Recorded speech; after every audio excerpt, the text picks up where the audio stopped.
When Elizabeth ascended the throne in 1558, her reign began under a cloud of significant challenges, both foreign and domestic. One of the most pressing problems she faced was a French threat in Scotland.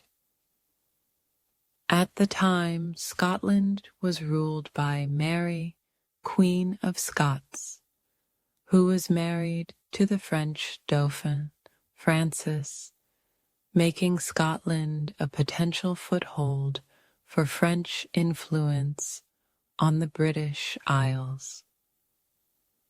French troops were stationed in Scotland, and their presence posed a direct threat to England's security, as Mary had a strong claim to the English throne through her grandmother, Margaret Tudor, the sister of Henry VIII.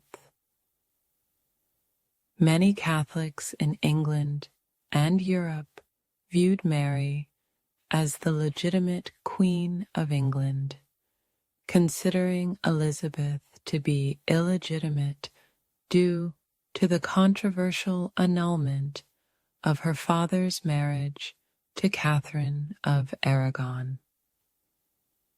The fear that France might use Scotland as a base to launch an invasion or support Catholic uprisings in England was a serious concern for Elizabeth's government, which was already dealing with the fallout of the loss of Calais, England's last possession in France, earlier that year.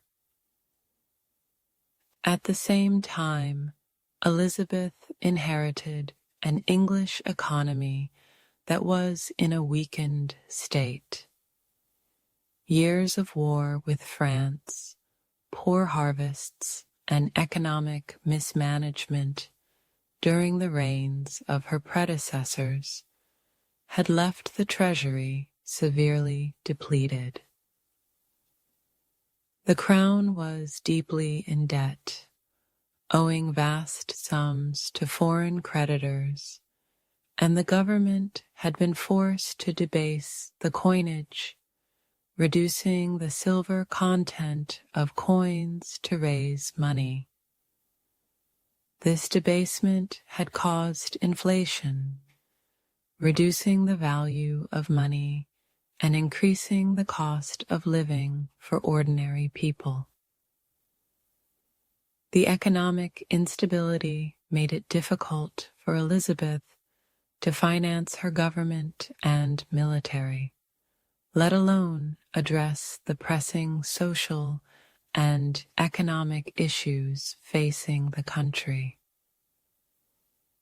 Additionally, the government's revenue was not sufficient to meet its expenses, forcing Elizabeth to rely on parliamentary grants and loans, which made her position more precarious and dependent on the goodwill of Parliament and her subjects. Beyond these immediate economic challenges, there were also deep social and economic divisions within England. The country was marked by significant inequality, with a small elite of nobles and wealthy landowners controlling most of the land and wealth, while the majority of the population lived in poverty or near poverty. Rural areas were suffering from economic hardships caused by changes in agricultural practices, such as the enclosure movement, where common land was fenced off for private use. This left many peasants and small farmers without land or livelihoods, leading to widespread discontent, unemployment, and vagrancy. The urban poor, too, faced challenges as the population of England's towns and cities grew rapidly, straining resources and increasing competition for jobs. There was a growing sense of social unrest, with fears of riots and rebellions simmering beneath the surface.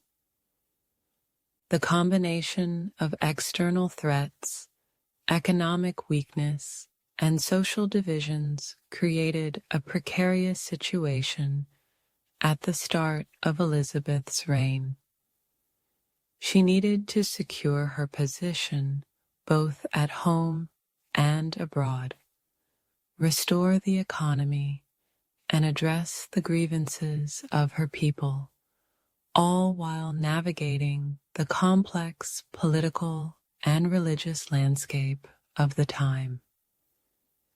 These problems required careful management and strategic thinking, and they shaped the policies and decisions that Elizabeth would make in the early years of her rule as she sought to stabilize her government and assert her authority as England's queen.